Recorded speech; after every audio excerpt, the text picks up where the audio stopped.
Sir, please. You've already done so much. The woman's voice trembled. Jessica, he replied softly, you need to give yourself a chance. For Alex, for his future. But why? She whispered, struggling to see the stranger's face. Why us? The boy standing next to her clenched his fists. Akara, tell me, his voice shook. Is it because you were once like me?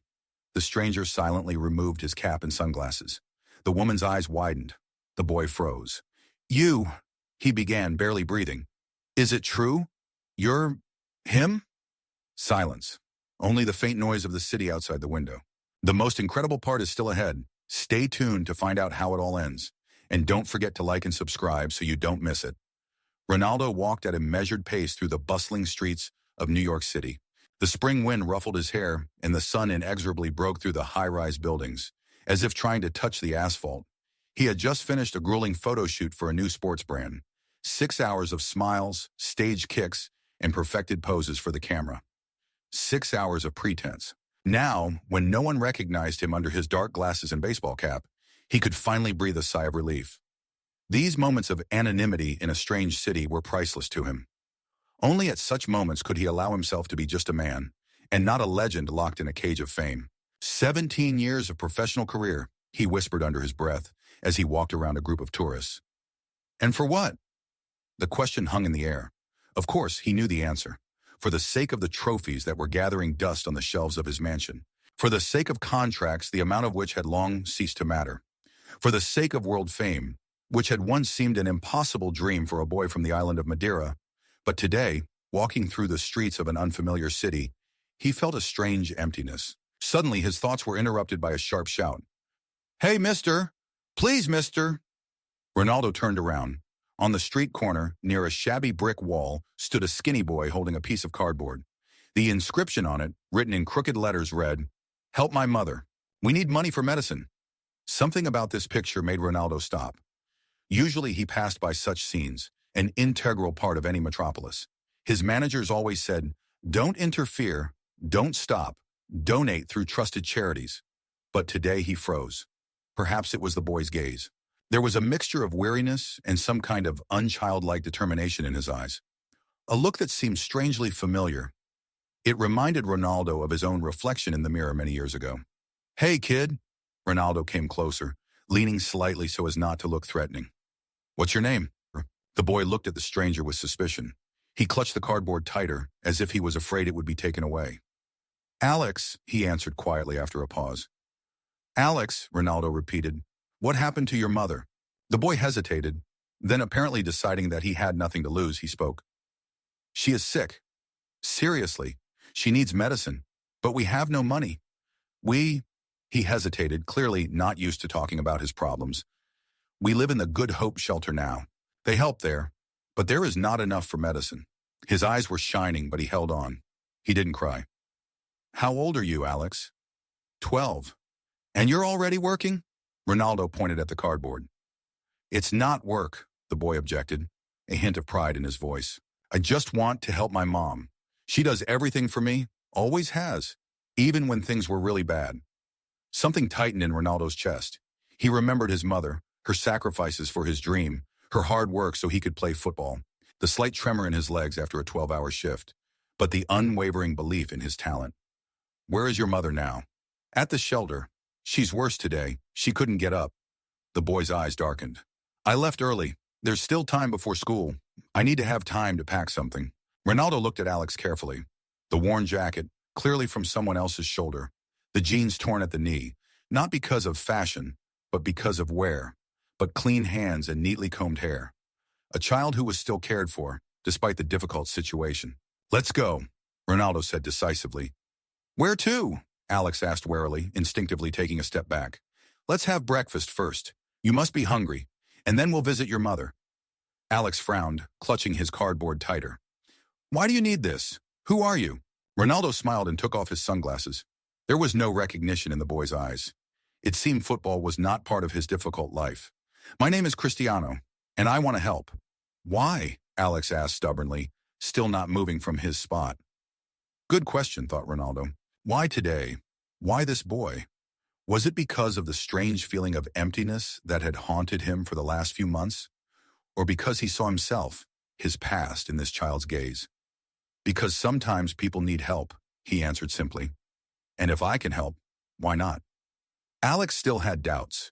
Smart boy, Ronaldo thought. In New York, you can't trust strangers, even well-dressed ones. Listen, Ronaldo crouched down to be at the boy's eye level. Let's do it this way. There's a cafe across the street. We'll sit by the window, in full view. If you feel uncomfortable, you can leave at any time. But I think your mother would appreciate it if you brought her something to eat, right? Something changed in Alex's gaze at the mention of his mother. Concern gave way to determination. Okay, he nodded, but only to that cafe, and I'll sit facing the exit. At the cafe, Ronaldo ordered a hearty breakfast for both of them, as well as takeaway for Alex's mother.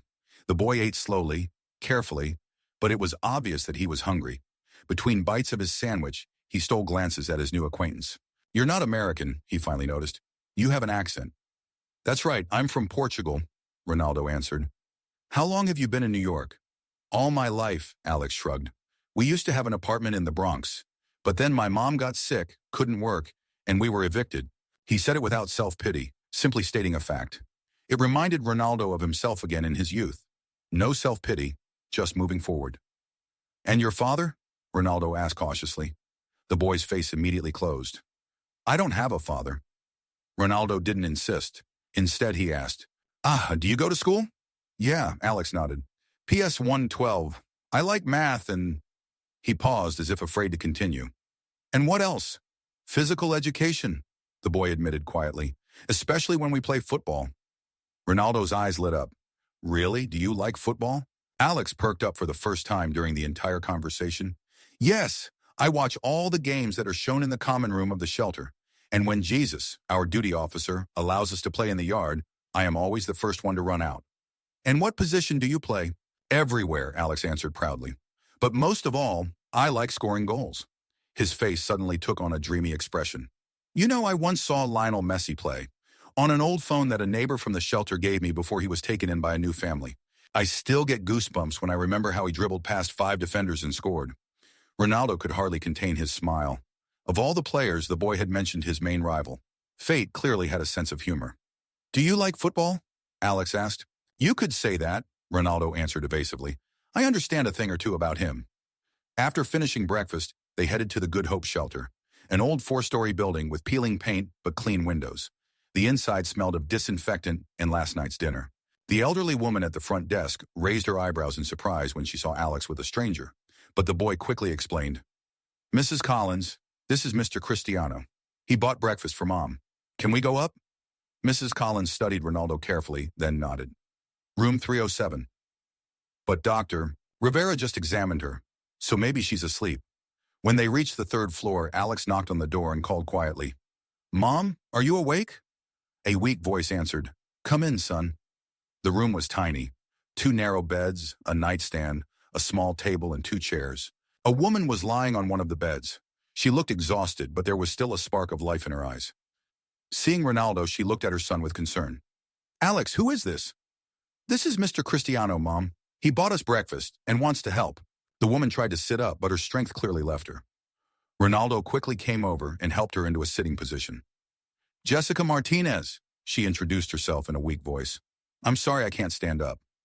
Please don't worry, Ronaldo replied. I just wanted to meet you and see how I can help. She looked at him incredulously. Help? Are you from some social support service?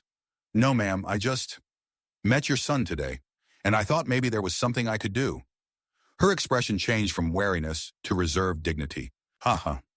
We don't accept handouts, Mr. Cristiano. Alex, put down that bag of food. We can handle it ourselves. Ronaldo saw the boy's shoulders sag. He responded softly but firmly. Mrs. Martinez, this is not a handout. Sometimes people just need a helping hand. I know that better than most. He sat down on a chair next to the bed and continued quietly. When I was a kid, my family was struggling too. My mother worked as a maid and a dishwasher to feed 4 children. And you know what helped us get out? Not only my work, but also the people who believed in me. The coach who spotted me in the dusty schoolyard. The neighbor who gave me my first real football boots. Jessica was silent, studying his face. What do you want from us? She asked bluntly. It's okay, Mrs. Martinez. I want it for you, not from you. Ronaldo looked at Alex, who froze, afraid to breathe. Your son told me you needed medicine. I could help with that, and maybe with a place to live, better than this. Why? She asked in the same tone as her son on the street. Why do you care? Ronaldo suddenly realized that he couldn't explain it even to himself. Why today, this boy, so stubborn and proud, like he once was? Maybe it was fate, or maybe it was his own conscience, tired of empty awards. I don't know, he answered honestly. But I care, and I can help. Let me do it. Jessica closed her eyes. When she opened them again, they were glistening with unshed tears. I have cancer, Mr. Cristiano. Stage 3. The treatment costs a lot of money, which we don't have. I lost my insurance along with my job. Alex, her voice wavered. Alex could be left all alone. The boy suddenly ran up to his mother and hugged her tightly. No, Mom, you will get better. You just need these medicines. Mr. Cristiano will help us. He can do it. He is a good man, I know it. Ronaldo's heart sank at this scene. At that moment, he made his final decision. Mrs. Martinez, I want to help you. Not only with medicine, but with better living conditions, with treatment, and I want to help Alex make his dream come true. He has no dream, Jessica said bitterly. We have no room left for dreams. That's not true, Alex objected hotly. Mom, I want to play football. Really play, not just kick a ball around the orphanage yard. And I want you to get better and watch my matches. His voice rang with determination, with pain, with suppressed tears. Mrs. Martinez, Ronaldo spoke quietly but firmly. I can and want to help. We will find doctors for you, organize treatment, and I will personally take care of your son's football education. Who are you? Jessica whispered. Why are my sons so important to you? Ronaldo took off his cap and glasses. She still didn't recognize him, but that didn't matter now. I'm just a person who once got a chance and now wants to give the same chance to someone else. At that moment, Dr. Rivera, a short man with tired eyes and a notepad in his hands, entered the room. When he saw Ronaldo, he froze for a second, then blinked in disbelief. Oh my God, you're Cristiano Ronaldo. Alex's eyes widened to their limits. Who? He asked, looking from the doctor to Ronaldo and back. Cristiano Ronaldo, the doctor almost shouted. One of the greatest footballers in history, 5-time winner of the Ballon d'Or, a living legend. Alex's expression changed with each passing second, from disbelief to amazement, from amazement to awe. He took a step back, trying to comprehend that the man he had breakfasted with, the man he had shared his thoughts on football with, was, You really? Ronaldo simply nodded, slightly embarrassed by the sudden revelation. Yes, it is me, and I take my promises seriously, Alex. Every word. Dr. Rivera was still standing in the doorway, unable to move. Jessica looked confusedly from her son to the celebrity in her tiny room. But Alex no longer saw anyone but Ronaldo. His eyes were ablaze with a fire that Ronaldo had not seen in a long time. The fire of a child's pure, unclouded dream, who believes that anything is possible. Will you teach me to play? He whispered. Like you do. For real? And at that moment, looking into the boy's eyes, full of hope, Ronaldo felt how the emptiness inside him began to fill with something new. Something real. Yes, he said firmly. I'll teach you everything I know. But you'll have to work. Work harder than you can imagine. Alex drew himself up to his full, small stature, and his voice sounded with the same determination as Ronaldo's when he left Madeira at the age of 13 to train at Sporting Lisbon. I'm ready. I'll work. I'll be the best. I promise. The sun was setting when a black SUV with tinted windows pulled up in front of an apartment building in a quiet Queens neighborhood. Ronaldo got out first, looking around. Typical middle-class American. Not luxury, but clean and tidy. Just what you need. We're here, he announced, opening the door for Jessica. The woman stepped out of the car carefully, leaning on his arm. Despite her weakness, there was distrust in her eyes, as if everything that was happening was a dream from which she was about to wake up in her room at the shelter. Alex jumped out the other side, clutching a battered backpack containing their few belongings. His gaze darted around the front of the house, the well-kept bushes by the entrance, the clean windows. His life had been turned upside down in the last 4 hours. Is this here? He asked, barely concealing his excitement. Ronaldo nodded. The apartment is on the second floor. Nothing special, but clean and comfortable. And most importantly, it's not far from a good clinic where your mother will be treated. After the morning meeting at the shelter, events unfolded rapidly. One call from Ronaldo, and the best oncologist in the city came to Jessica for a consultation. Another call, and a comfortable apartment was found that could be occupied that same day. A third call, and a pharmacist arrived at the shelter with a full set of necessary medications. Ronaldo didn't count money. What did numbers mean when it came to a person's life? Mr. Ronaldo, Jessica said quietly as they walked up the stairs. I still don't understand. Why are you doing this for us? Ronaldo paused, choosing his words. How to explain something that he himself did not fully understand? You know, Jessica, when you have everything, you start to wonder, why? Why another house, another contract, another award? He stopped on the landing, looking at the woman and her son. And then you meet people who really need help, and you realize that maybe it wasn't all in vain. Maybe it was for moments like these. A flicker of understanding crossed Jessica's face. She nodded weakly and whispered, Thank you. The apartment turned out to be modest but cozy. 2 bedrooms, a living room combined with a kitchen, and a small balcony. Everything necessary was already in place. Furniture, appliances, even food in the refrigerator. Alex rushed from room to room, not believing his eyes. Mom, we have a real apartment. Look at this bed. And here's a TV. And in the kitchen, everything is real. Jessica stood in the middle of the living room, looking around in confusion. Ronaldo could see her struggling with her emotions, trying to maintain her dignity, but her shaking hands gave her away. Sit down, Jessica, he said softly. You need to rest. Tomorrow is an important day. Your first consultation with Dr. Stein. The woman obediently sank down onto the sofa, clearly exhausted by the emotional upheavals of the day. It's all happening so fast, she whispered. I'm afraid this is a dream. It's not a dream, Mom, Alex exclaimed, running into the room. This is all real. Cristiano Ronaldo himself brought us here. Can you imagine? There was such genuine happiness in his voice that Ronaldo couldn't help but smile. It was moments like these that made it worth earning millions. To see hope light up in a child's eyes. Alex is right, Jessica. This is just the beginning. Dr. Stein is one of the best oncologists in the country. He is working on an experimental therapy that is showing great results for your type of cancer. But it must cost a fortune. Don't think about it, Ronaldo snapped. Just focus on getting better. For Alex. At the mention of her son, Jessica straightened up and determination appeared in her eyes. Yes, she said firmly. For Alex. I'll do whatever it takes. Ronaldo nodded approvingly. This fragile woman had a steely will, just like he had seen in his mother when she fought for her children's future. Mr. Ronaldo, Alex called from the other room. Come here. I found something. Ronaldo exchanged glances with Jessica and headed into what would become the boys' bedroom. Alex stood by the open closet, holding a brand new soccer ball. Is this for me? He asked, his eyes wide. Ronaldo smiled. Of course I promised that I would train you. And for training, you need a good ball. Alex carefully stroked the leather surface of the ball as if it were a treasure. Real, professional. The same as they use in the Champions League, Ronaldo confirmed. But this is just the beginning. Look in the other box. Alex rushed to a large cardboard box in the corner of the room. Opening it, he froze in amazement. Inside was a full football kit. Boots, shin guards, training uniform.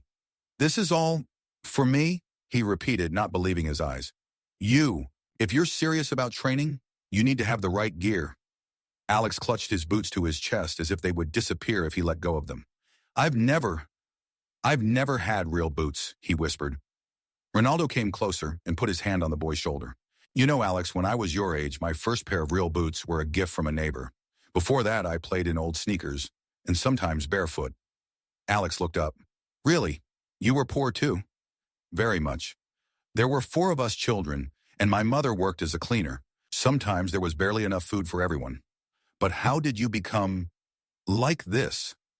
Alex made an imaginary circle with his hand, as if trying to encompass the entire essence of Ronaldo. His fame, his achievements, his wealth. Ronaldo thought about it. How to explain to a 12-year-old boy the path he had taken. All the sacrifices, all the doubts, all the moments when he wanted to give up.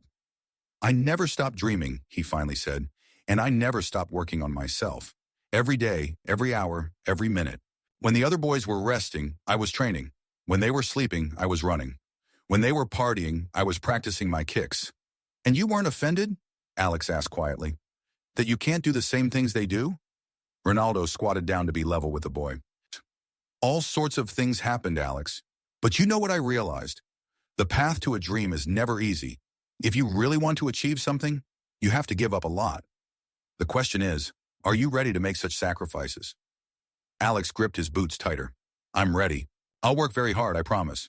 Okay, Ronaldo nodded. Then how about the first training session, right now? The boy's eyes lit up. Really, can I? Of course. There's a small football field not far from here. We can go there if your mother doesn't mind. Mom! Alex burst into the living room with his boots in his hands. Cristiano wants to train me. Right now. Can I? Jessica, already half lying on the sofa, opened her eyes with difficulty. Her face was pale, but seeing her son's shining gaze, she smiled.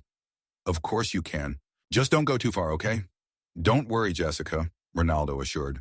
We'll be a couple of blocks from here, and I'll leave you my number. Call me if you need anything. The preparations were short. Alex, hands shaking with excitement, put on his new equipment, and clutching the ball to his chest was ready to go to the ends of the earth. The football pitch was modest, a regular school playground with cracked asphalt and slanted goals. But to Alex, it seemed like a real stadium. Where do we start, he asked, shifting impatiently from foot to foot. Ronaldo gave the boy a professional once-over. Thin but wiry, short for his age, but that could be an advantage. Lower center of gravity, better maneuverability. Show me what you can do first, he said. Just play with the ball. Pretend I'm not watching. Alex placed the ball hesitantly on the ground, then began to dribble, first hesitantly, then more and more boldly. He dribbled past imaginary opponents, accelerated, slowed down, and shot at the goal. Ronaldo watched in silence, assessing every move. The technique was crude, the ball control was shaky, but there was something about Alex, something that couldn't be taught or trained. Instinct, sense, the quality that separates a good player from a great one. That's enough, Ronaldo said after 15 minutes. Come here. Alex ran up, breathing heavily but happy.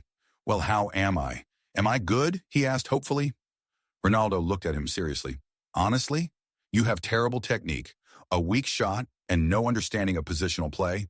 The boy's face lengthened, and Ronaldo hastened to add, but you have something more important, something that can't be taught. Football sense.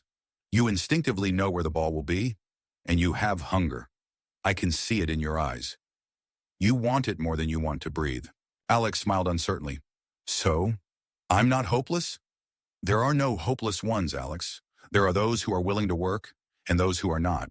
But you will have to work 10 times harder than other boys your age. They have been training since they were 6 in academies. They have everything they need. You will have to catch up. I will, Alex said firmly. I will train day and night. Ronaldo nodded. Okay, then let's start with the basics. The most important thing in football is not flashy feints or powerful shots. It's control of the ball. If you can't control the ball, you can't do anything. They spent the next hour practicing simple drills, dribbling a ball in a straight line, stopping, turning. Many kids would find this kind of monotonous training boring, but Alex performed each task with such concentration as if his life depended on it. That's enough for today, Ronaldo said as the sun finally disappeared over the horizon. We need to get back to your mother. Alex nodded reluctantly, clearly wanting to continue, but fatigue was already taking its toll. He could barely stand on his feet. Shall we continue tomorrow? He asked hopefully. Your mother has an important consultation tomorrow. I'll be with you at the clinic, but the day after tomorrow is a must. They walked back in silence, Alex clutching the ball tightly to himself, as if it were the most precious thing in the world. Suddenly he stopped and looked at Ronaldo. What if I can't? What if I disappoint you? Ronaldo raised his eyebrows in surprise. Why do you think so? Alex looked down. It's just, you're so great. And I'm nothing special. Ronaldo put his hand on the boy's shoulder. Listen, Alex, when I was 13, I was accepted to the sporting academy in Lisbon. Do you know what the coach said after my first training session? This little Madeiran can't do anything. Why did we even take him? Really? Alex asked incredulously. They said that about you? Yes. And when I was 15, I was diagnosed with cardiac arrhythmia. The doctors said that I might never be able to play professionally. Ronaldo paused. But I never listened to those who said that I couldn't. I just kept working. Alex looked at him with wide eyes. And here you are, the best in the world. One of the best, Ronaldo corrected with a smile. Messi is not bad either. Alex laughed, and it was the first truly carefree laugh Ronaldo had heard from him. When they returned to the apartment, Jessica was already asleep. Her face looked peaceful. Perhaps for the first time in a long time, she could rest without fear for the next day. Go shower and sleep, Ronaldo said quietly. Tomorrow is a big day. I'll pick you up at 9 in the morning to take you to the clinic. Alex nodded, but didn't move from his place, as if he wanted to say something. What is it? Ronaldo asked. Are you really coming back tomorrow? The boy whispered. You won't disappear? Ronaldo understood what he was asking.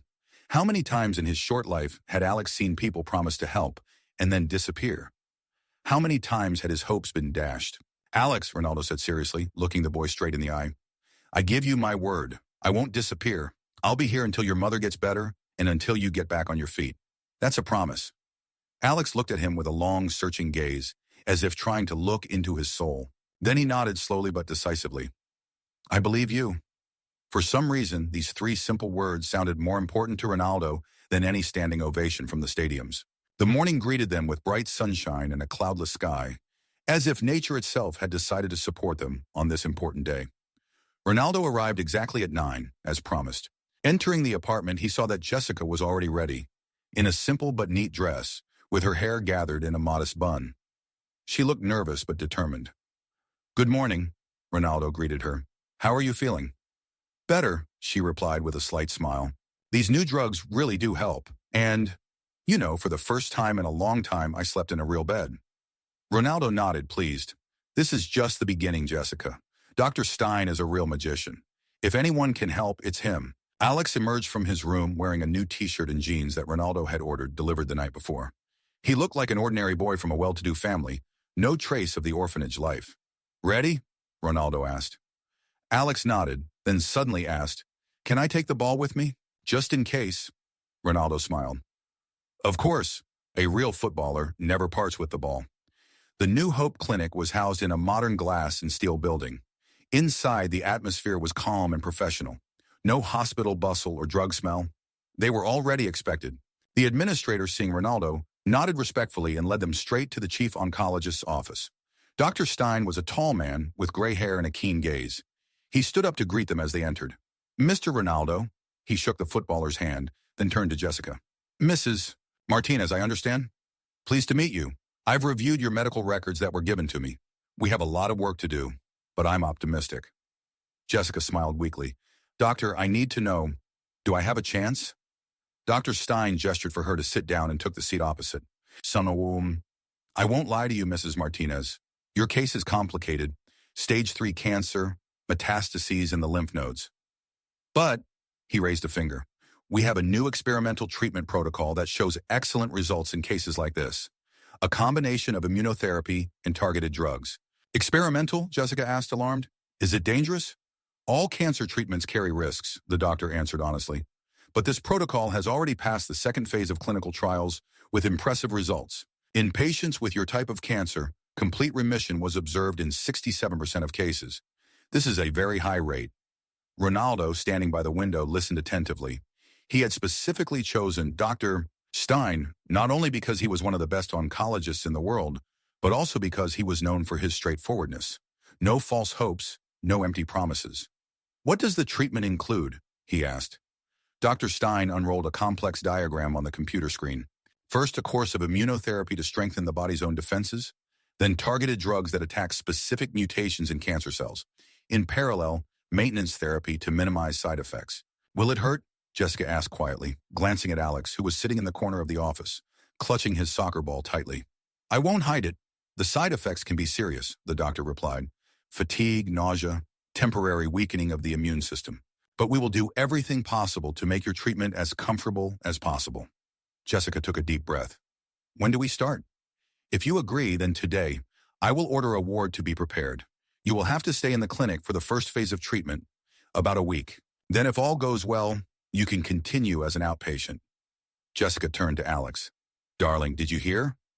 I have to stay here for a few days. Can you handle it? Alex walked up to his mother and hugged her tightly. Of course, Mom. I'll be fine. The main thing is that you get better. Ronaldo stepped forward. Don't worry, Jessica. I'll look after Alex, and we'll visit you every day. Dr. Stein stood up. If there are no more questions, I suggest we begin. The sooner we begin, the better the result. The next 2 hours were spent filling out paperwork and preparing for treatment. Jessica was placed in a spacious, bright room that looked more like a nice hotel room than a hospital room. When it was time to say goodbye, Alex hugged his mother tightly. You will be strong, won't you, Mom? You will overcome this disease. Jessica stroked his head, holding back tears. Of course, honey, I'll try my best. And you listen to Mr. Ronaldo, and don't forget to do your homework, okay? Alex nodded, then pulled back and looked his mother in the eyes. You know, Mom, I believe that everything will be fine. Now we have Cristiano, and he's like a magician. He makes the impossible possible. These words, spoken with childish spontaneity, touched Ronaldo to the depths of his soul. What a responsibility lay on his shoulders now. This boy believed in him unconditionally, completely entrusting him with his fate and the fate of his mother. Come on, Alex, he said softly, placing his hand on the boy's shoulder. Your mother needs to rest. We'll be back tomorrow. After leaving the clinic, they got into the car. Alex was silent, clutching the ball tightly in his lap. Everything will be fine, Ronaldo said confidently. Dr. Stein is the best. If anyone can help your mother, it's him. I know, Alex answered quietly. It's just, we've never been apart before, not even for a night. Ronaldo nodded understandingly. It's hard, I know, but sometimes you have to overcome difficulties to get better. Like in football, to become stronger, you have to go through the pain of training. Alex smiled faintly at the comparison. Yes, you're probably right. He paused, then suddenly asked, Can we practice today? I need a break. Ronaldo looked at the boy with understanding. He knew this state well, when physical activity becomes salvation from heavy thoughts. Sure, he nodded. But first, let's grab a bite to eat. You can't train on an empty stomach. They stopped at a small cafe where Ronaldo ordered a nutritious lunch for Alex. Pasta with chicken, a fresh salad, and a protein shake. The boy looked at the table in surprise. Is this all for me? He asked, his eyes wide. You? Ronaldo nodded. The first rule of a footballer is proper nutrition. Without it, all training is useless. As Alex ate, Ronaldo watched him carefully. There was something special about this boy. Not just talent, but a rare determination that had not been broken by years of hardship. Kids like these don't just become good players, Ronaldo thought. They become champions. After lunch, they headed to the same football pitch where they had trained the day before. This time, Ronaldo had brought cones and a ladder to practice coordination. When Alex saw this professional equipment, his eyes lit up with such delight as if he were looking at pirate treasure. Today we're going to work on basic technique, Ronaldo explained as he set up the cones. Without it, it's impossible to move forward. Alex nodded with such seriousness, as if he was about to face not a training session, but a decisive match of the World Cup. This determination of the boy touched Ronaldo to the depths of his soul. At that moment, he firmly decided, whatever it took, time, money, effort, he would do everything to help this child realize his dream. The morning chill was still in the air when Ronaldo's black SUV pulled up in front of the New York City Football Club's training complex. The massive gates with the club's logo were awe-inspiring, even for seasoned professionals, let alone a 12-year-old boy from an orphanage. Alex sat in the front seat, clutching his seatbelt as if his life depended on it, his gaze fixed on the academy building. This is it, he breathed, not taking his eyes off the gate. Are we really here?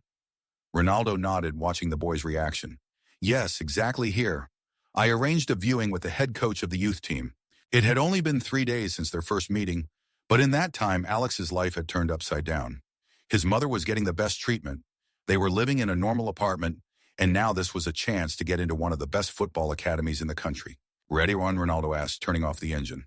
Alex swallowed and looked at his mentor for the first time all morning. What if I fail?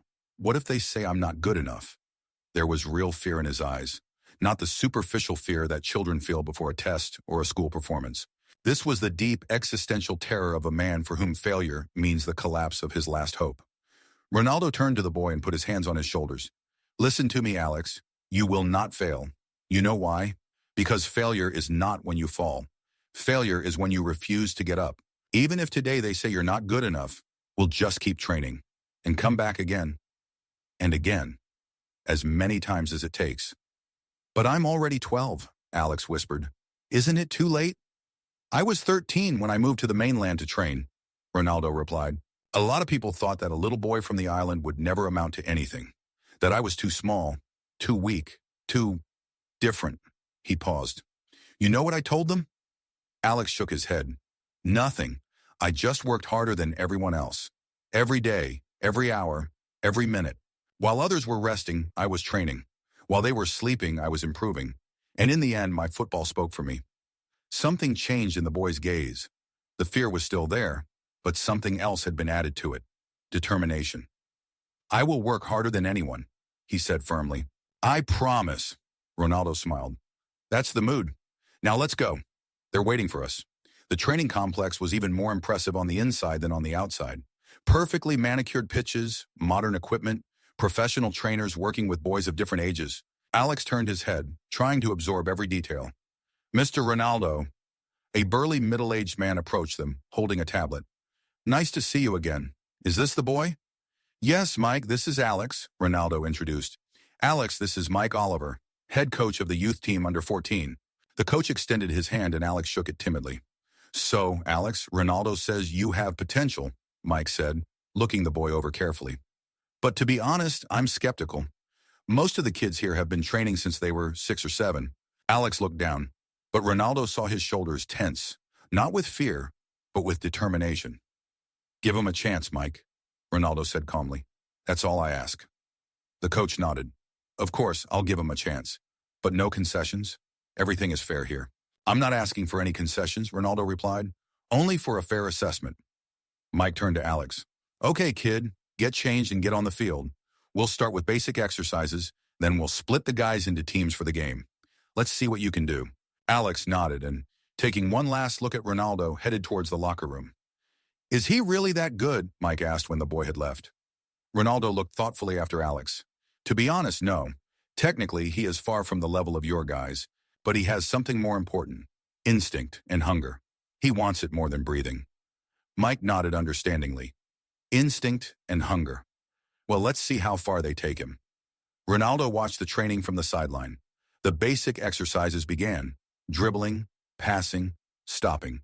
It was immediately obvious that Alex was inferior to the other boys in technique. His movements were less polished, his control of the ball was far from ideal. Some of the boys started to look at him mockingly, whispering. Ronaldo saw Alex notice this, his cheeks flushing with shame, but he continued to stubbornly carry out each task, gritting his teeth. Not a good start, Mike noted as he approached Ronaldo. Give him time, was all the Portuguese replied. The next stage was the game. 20 minutes, 5 against 5. Alex was put on the team in red bibs, and Ronaldo noticed the other boys on his team exchanging disappointed glances. The first 5 minutes were a disaster. Alex lost the ball, couldn't keep up with faster and more technical opponents, fell several times trying to take the ball away. His team was losing 0-2, and no one even tried to pass him a ball. Ronaldo frowned. He knew the feeling of being an outsider, not accepted, looked down upon. He had experienced it himself when he came from Madeira to the sporting academy. Suddenly, something changed on the pitch. Alex, who had been trying to fit into the team game, suddenly started playing his own way. He stopped waiting for passes he wasn't getting and started moving actively without the ball, opening up into spaces that others couldn't see.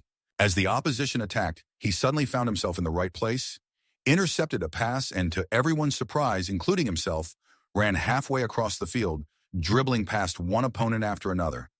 It wasn't a honed technique, it was pure instinct. He sensed the game, anticipated the defender's movements, saw spaces that others didn't notice.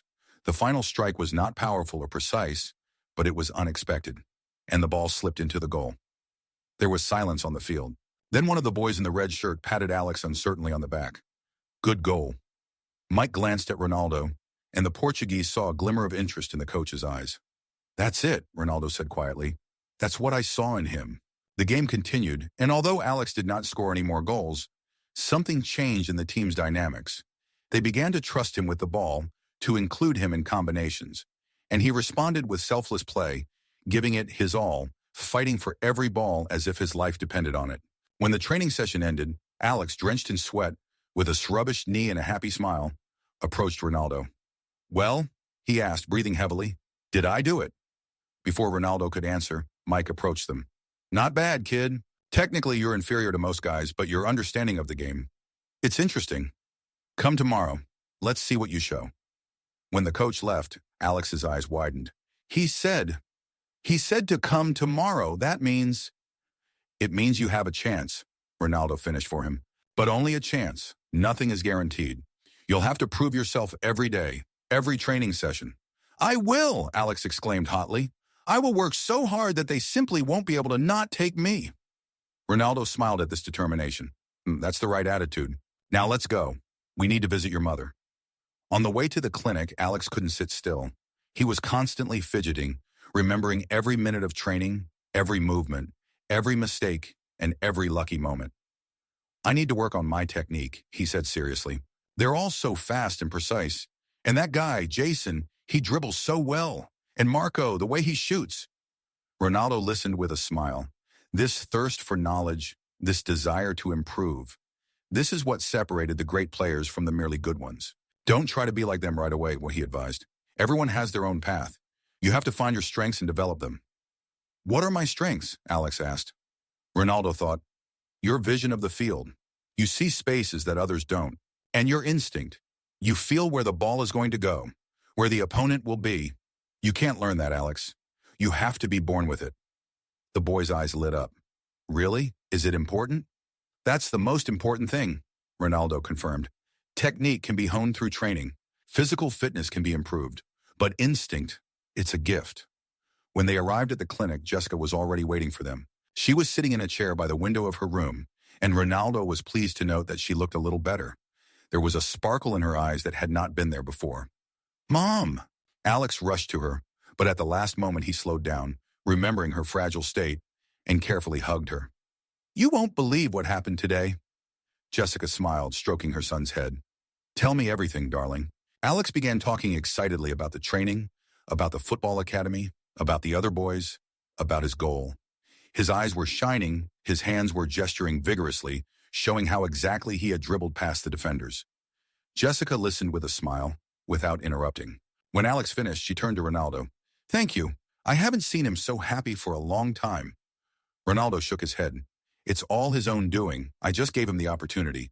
Do you think he has a chance? Jessica asked quietly, so that Alex, who had started looking at the football book Ronaldo had left behind yesterday, wouldn't hear. Ronaldo looked at her seriously. He has talent, Jessica. Real talent. But the road will be difficult. He needs to make up for the years of training he didn't have. He can do it, Jessica said confidently. If anyone can, it's Alex. He's got your eyes, you know? She smiled. The same determination, the same fire. Ronaldo was touched by the comparison. How are you feeling? He asked, changing the subject. What do the doctors say? Jessica's face became serious. Dr. Stein says the initial response to treatment is encouraging. Of course, it's too early to draw conclusions, but, she paused, but for the first time in a long time, I have hope. That's the most important thing, Ronaldo said. Hope and faith in the best. Without them, no treatment will help. They spent another hour with Jessica. Then Dr. Stein reminded her that the patient needed rest. Alex reluctantly said goodbye to his mother, promising to come back tomorrow and tell her about the new training. Take care of him, Jessica said quietly to Ronaldo as Alex headed for the door. He may look strong, but inside he's very vulnerable. I know, Ronaldo nodded. I promise I'll do everything I can. When Alex returned to the apartment, the first thing he did was grab his soccer ball. Can I practice some more? He asked hopefully. I want to work on ball control. All the guys at the academy do it better than me. Ronaldo smiled. Sure, but first lunch and homework. Remember what your mom said? School is as important as football. Alex grimaced but didn't argue. It was another quality Ronaldo had noted. Discipline and respect for his elders, despite a difficult childhood. After lunch and homework, they went to practice. This time, Ronaldo brought not only cones, but also a special wall for practicing kicks. Today, we'll focus on basic technique, he said, setting up the equipment. You should show progress at training tomorrow. They trained until sunset. Ronaldo was a demanding coach. He didn't praise for no reason. He pointed out every mistake, made them repeat the same exercise dozens of times until it turned out perfectly. One more time, he would say as Alex, out of breath, finished another series. And focus on technique, not speed.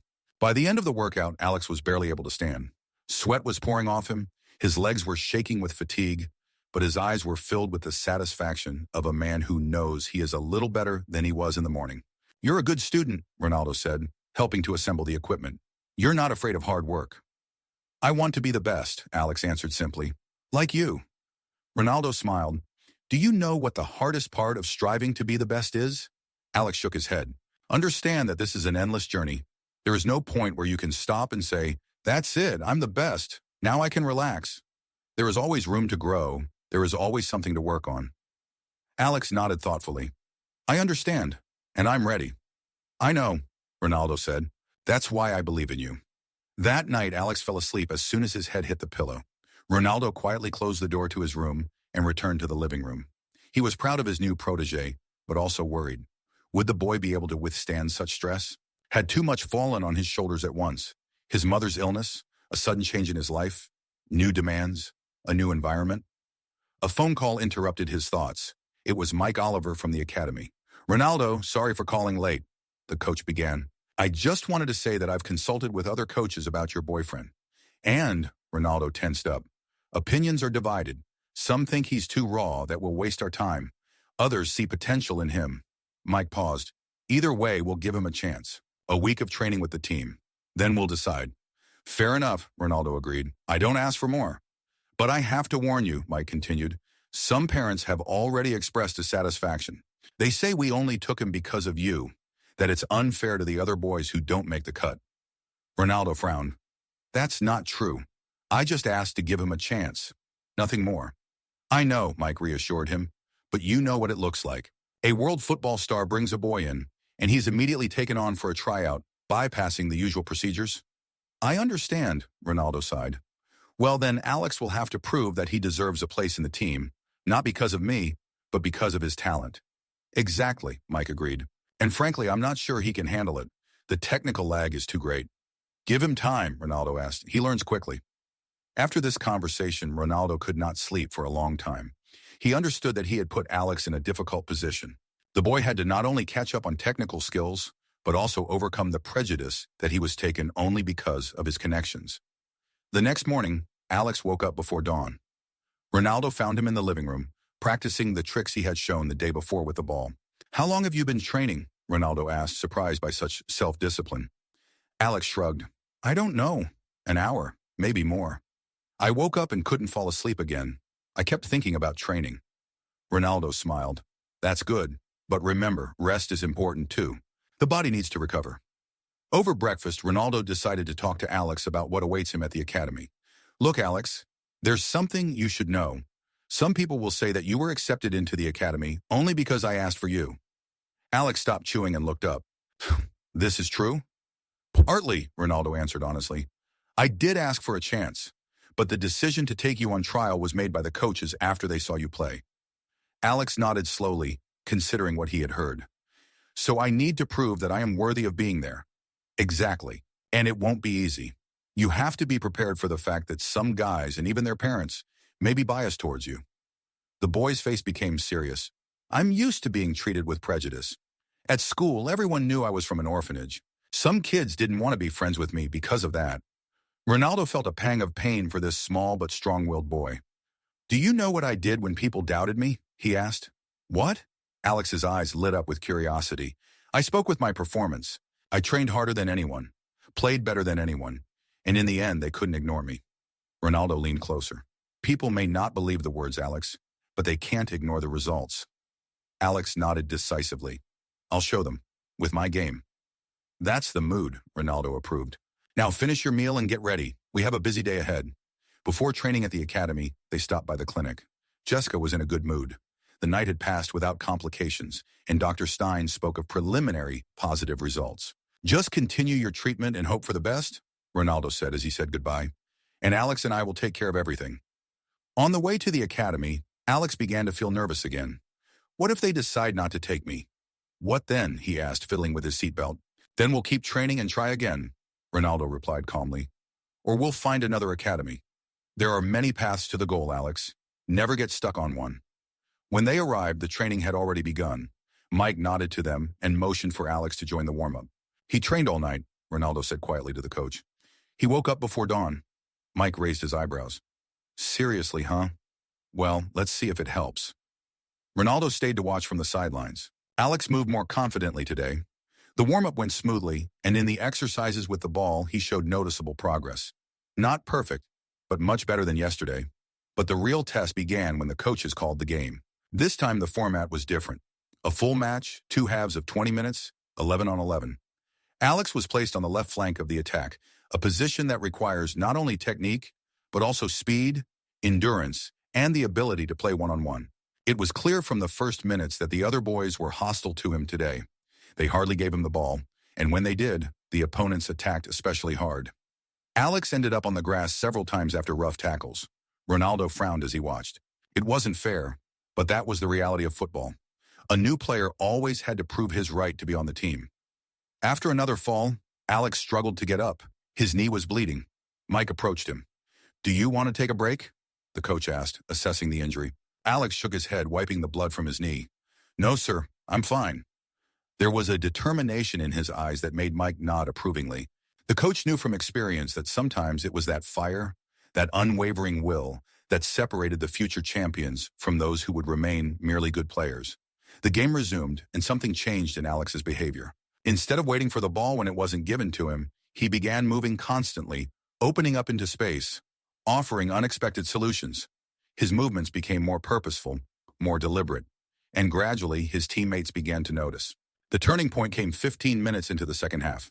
Alex's team was losing 1-0, and the mood was low. Suddenly, one of the defenders intercepted the ball, and seeing Alex running into space, passed it long. Alex took it on his chest, not perfectly, but well enough to keep control. He found himself with two defenders in front of him. Instead of trying to beat them technically, which would have been doomed to failure, he did what his instincts told him.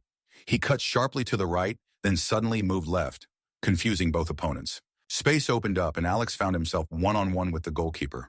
The shot wasn't very powerful, but it was accurate. Into the far bottom corner. The goalkeeper didn't reach it. Goal! The stadium fell silent for a moment. Then there were surprised exclamations and even applause. Teammates first looked at Alex in confusion, then one by one began running up, clapping him on the shoulder, hugging him. It wasn't just a goal, it was recognition. Ronaldo, watching from the sidelines, allowed himself a small smile. He had seen what was happening on the pitch, the transformation that had taken place in the boy in just a few days. From the insecure child with the orphanage background, Alex was becoming a real footballer. Someone who spoke louder with his play than with any words. When the final whistle blew to end the match, Alex, drenched in sweat, with shrubbish knees but with shining eyes, approached Ronaldo. "I did it," he whispered, choking with fatigue and emotion. "They saw me." Ronaldo placed his hand on the boy's shoulder, feeling incredible pride and something else. Something akin to the fatherly love he himself had never known as a child. "This is just the beginning, Alex," he said quietly. "Just the beginning of your journey." The conference room at the New York City Academy was tensely silent. The youth coaches sat at a long table, folders of documents in front of them. Dossiers on each prospect for the main roster. Mike Oliver rubbed his chin as he studied the latest sheet of tryout statistics. "So the last candidate is Alex Martinez," he said, looking up at his colleagues. "He's shown noticeable progress in a week of training with the team. He's still technically behind, but he makes up for it with his spatial thinking and instinct. 3 goals in 5 trial matches, 7 assists. The physical training coach shook his head. But his physical characteristics, he is smaller and weaker than other guys his age. It's a matter of making up for it, countered Lucas, Mike's assistant. Proper nutrition, strength training, and in 6 months, it'll be back to normal. Sam Johnson, the most experienced of the coaches, tapped his pen on the table. Let's call a spade a spade. We all know why we're discussing this boy, because Ronaldo asked for him. An awkward silence fell over the room.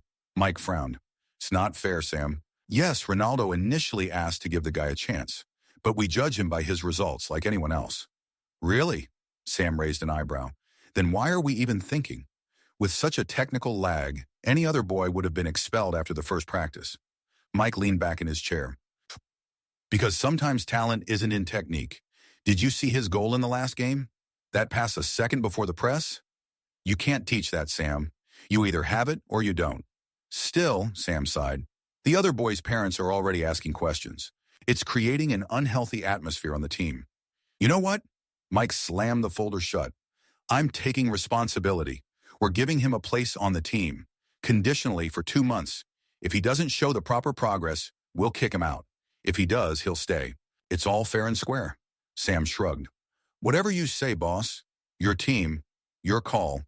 Just remember, when you choose one, you're rejecting another. And that other one might deserve a chance just as much. With that, he stood up and walked out of the room. The other coaches silently gathered their papers and followed him. Mike was left alone, looking thoughtfully at Alex's photo in the file. A boy with a determined look and stubbornly compressed lips. A boy who fought for his place in the sun. I hope I'm not mistaken, Mike whispered, closing the folder. Ronaldo and Alex were waiting in the academy hall. The boy couldn't sit still. He kept jumping up, going to the window, coming back, sitting down again, drumming his fingers on his knee. Why is it taking so long? He asked for the 10th time. What are they discussing there? Ronaldo smiled.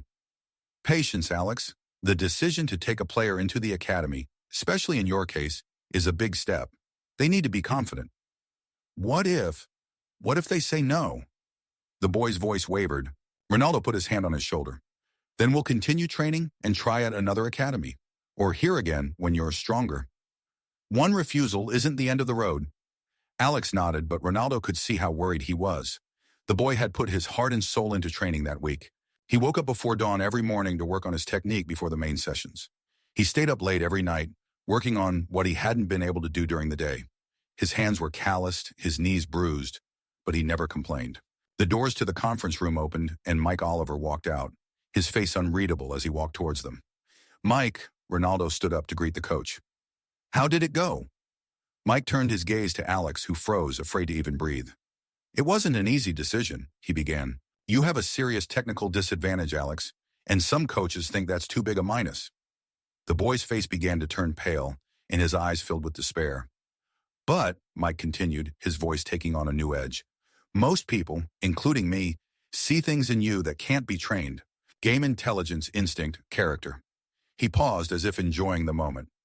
We're taking you, Alex, conditionally for 2 months.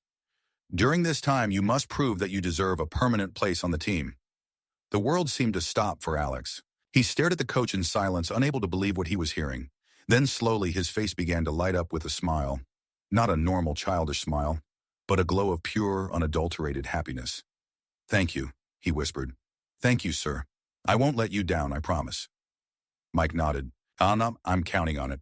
There's going to be a lot of work, Alex. More than you can imagine. Are you ready? Yes, sir, the boy answered firmly. I will do whatever is required. Okay. Mike extended his hand to Ronaldo. He's under your supervision. Make sure he understands what he's signing up for. Ronaldo shook the coach's hand. Thanks, Mike. You won't regret it.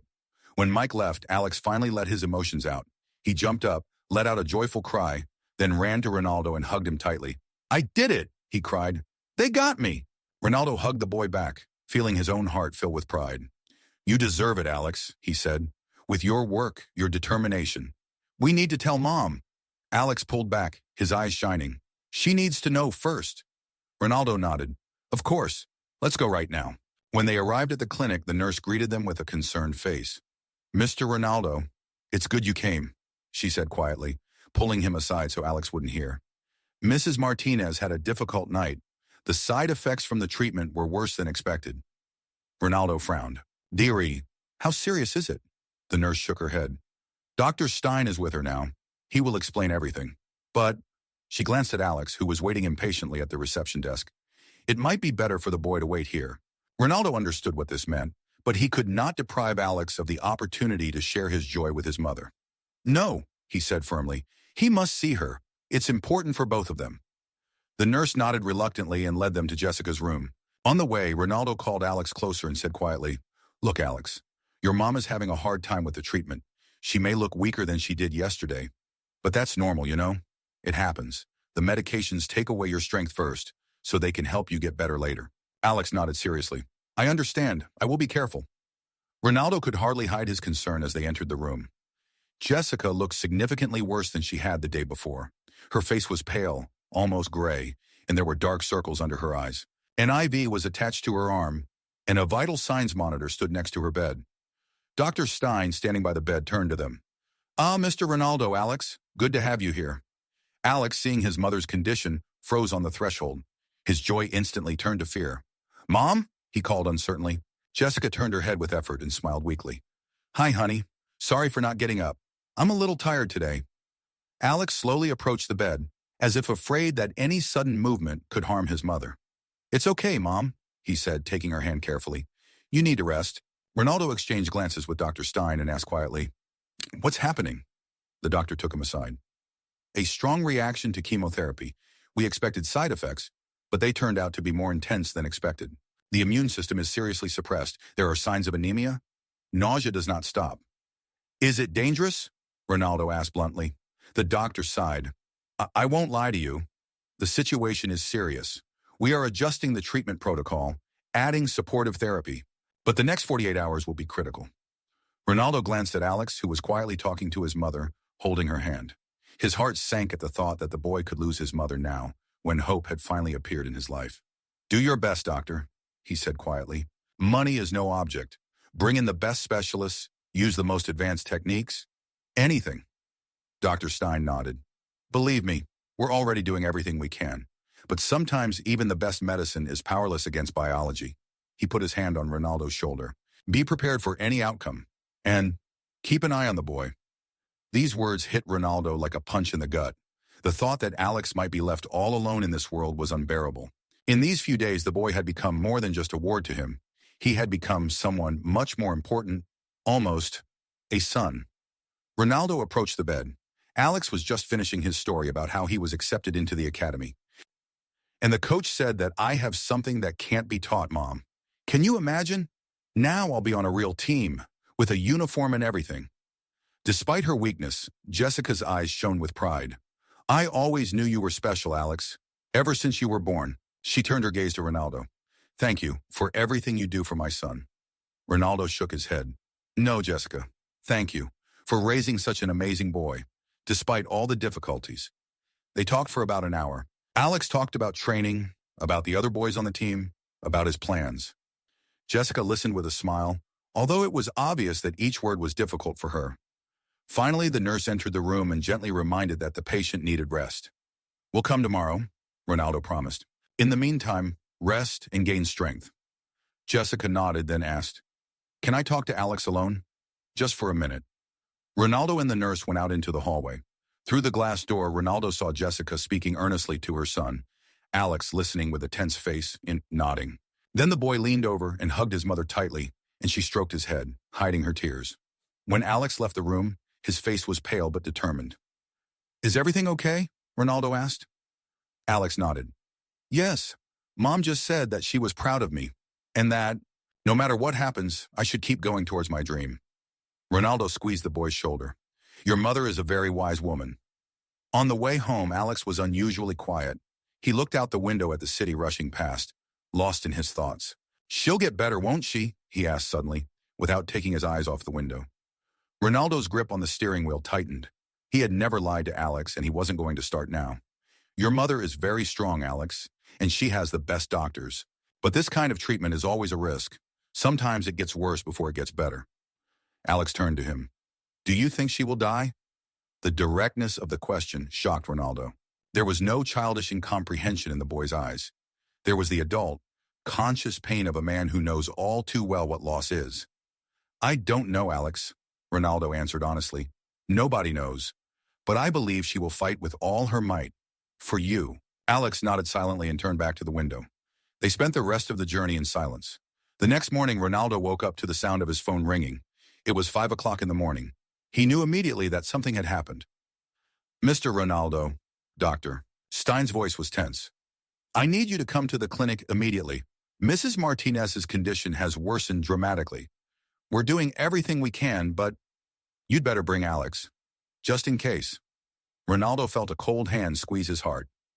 "We're leaving," he answered briefly, waking Alex up, explaining the situation, quickly getting dressed and leaving the house.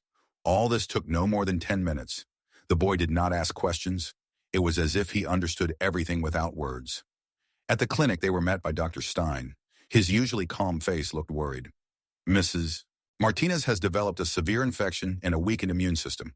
We've started antibiotics, but she's not responding very well." He looked at Alex. "She asked about you. You can come in, but only for a few minutes." Alex nodded, his face white as chalk, but surprisingly composed for a 12-year-old.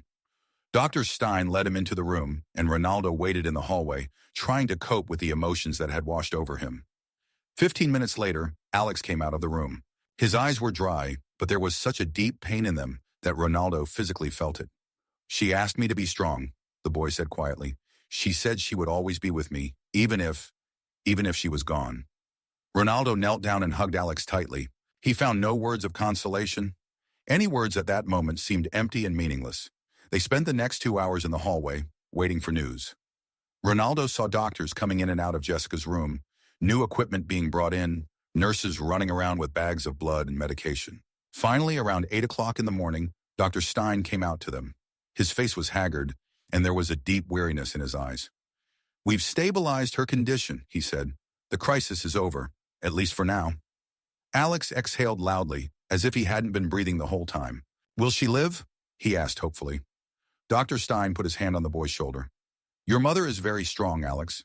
She is fighting, but we have a long way to go. We need to change the treatment protocol, find a balance between effectiveness and safety." "What can we do?" Ronaldo asked. "For now, pray," the doctor answered honestly, "and be prepared for the fact that such crises may recur. Cancer treatment is a marathon, not a sprint." They returned to Jessica's room. She was asleep, hooked up to a series of monitors and IVs. Her breathing was regular, if weak. Alex sat down next to the bed and took his mother's hand. He didn't say anything, just sat there, not taking his eyes off her face. Ronaldo looked at the scene, and something turned over in his soul. In his entire life, full of glory, money, trophies, he had never encountered anything so real, so human, as this bond between mother and son, as this fight for life. He suddenly realized how empty all his achievements, all his records were compared to this simple but infinitely important moment.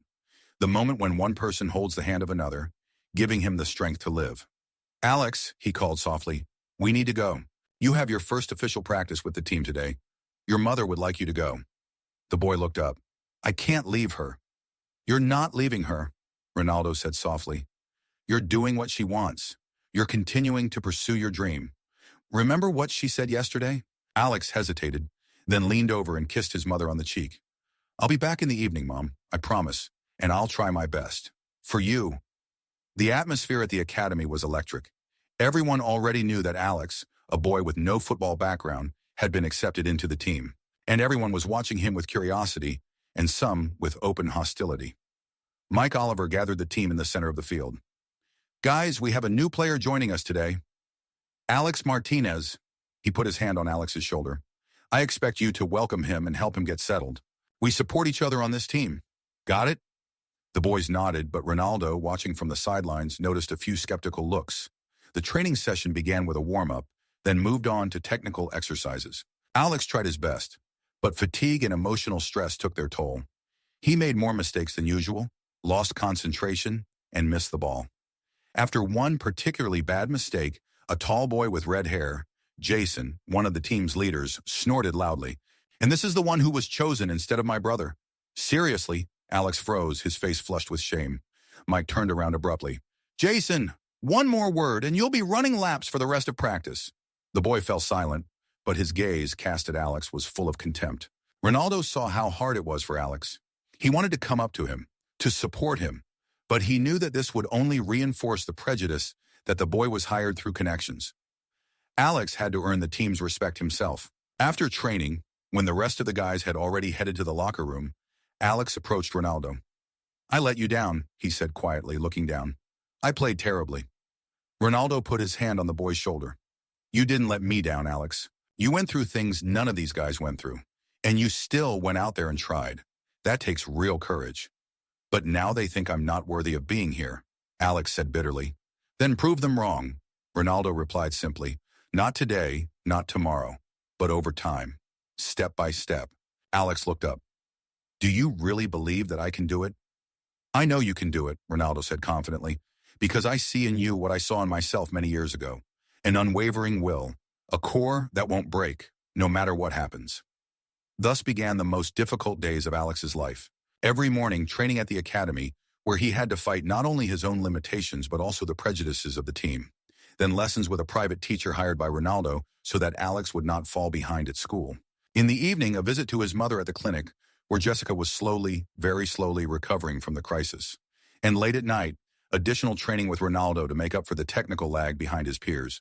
Ronaldo saw Alex wear himself out, fall asleep at the dinner table, struggle to stay on his feet at the end of the day. But the boy never complained, never asked for favors. This inner strength, this resilience, inspired Ronaldo's growing admiration. One evening, as they trained in an empty school stadium, practicing shots on goal, Ronaldo noticed that Alex winced with every step. "Stop," he raised his hand. "Show me your leg." Alex reluctantly sat down on the bench and took off his boot. His ankle was swollen and red. "Why didn't you say anything?" Ronaldo asked sternly. carefully feeling the injured area. It's nothing, Alex answered stubbornly. I just got hurt during training. I can continue. Ronaldo looked at the boy carefully. In that stubbornness, that willingness to endure pain for the sake of his dream, he saw a reflection of himself as a young man. But he also understood the danger of that approach. Listen to me, Alex, he said seriously. I admire your determination. But a true champion knows his body's limits and knows how to respect them. Sometimes stopping means taking a step forward. Days of training, fighting, and hope passed. Jessica's health gradually improved, and Alex slowly but surely earned the team's respect. Not with words, but with actions. Not with requests, but with play. Even Jason, the most ardent skeptic, began to admit that there really was something to this boy from the shelter. The stadium was packed on the day of the charity match, organized by Ronaldo to launch his new foundation to help talented children from disadvantaged backgrounds. Alex stood in the center of the pitch, holding his mother's hand. Jessica had been released from the hospital for the first time for a few hours, especially for this event. Ronaldo stood next to them, his hands on both their shoulders. Look, he said quietly to Alex, pointing to the sky, where the first stars were beginning to appear through the evening haze. For astronomers, each star is a separate world, unique and unrepeatable. But together they form constellations that light the way for travelers. You, me, your mother. We are now a constellation too. And who knows how many people it will light the way for.